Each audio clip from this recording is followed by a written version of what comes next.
முதலமைச்சர் இன்னைக்கு மதுரையில வந்து அவர் பேசும்போது என்ன சொல்றாருன்னா, பெரியாருடைய சமத்துவ தீபமே ஒளிரும், தமிழ்நாட்டில் அங்காளி பங்காளிகளாக நாங்கள் பழகிட்டு இருக்கோம் அப்படிங்கிறத சொல்றோம்.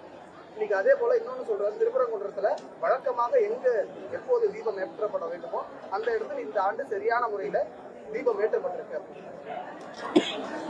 முதலமைச்சரை பொறுத்தவரை எனக்கு ரொம்ப வருத்தமா இருக்கு.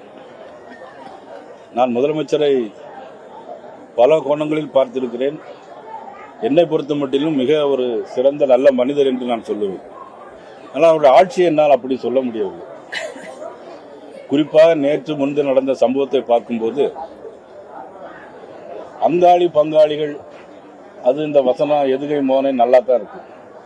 நாங்கெல்லாம் மாம மச்சானா பழகிட்டு இருக்கிறோம். அவங்க அங்காளி பங்காளிகளாக தான் இருப்பாங்க. நாங்கெல்லாம் மாம மச்சானா தான் இதுவரைக்கும் இஸ்லாமிய மக்களோடு பழகிட்டு இருக்கோம். இந்த திருப்பரங்குன்ற இஷ்யூவை பொறுத்த மட்டும் நீதிமன்றம் என்ன தீர்ப்பை வழங்கியிருக்கோ அதன்படி சட்டத்தின் அடிப்படையில் அவர்கள் தீபம் ஏற்றுவதற்கு அனுமதித்திருக்க வேண்டும். மாறாக நீதிமன்ற தீர்ப்பு முடிந்த பிறகு 144 தடை உத்தரவு போடுவது என்பது நீதிமன்றத்தை அவமதிப்பதாக.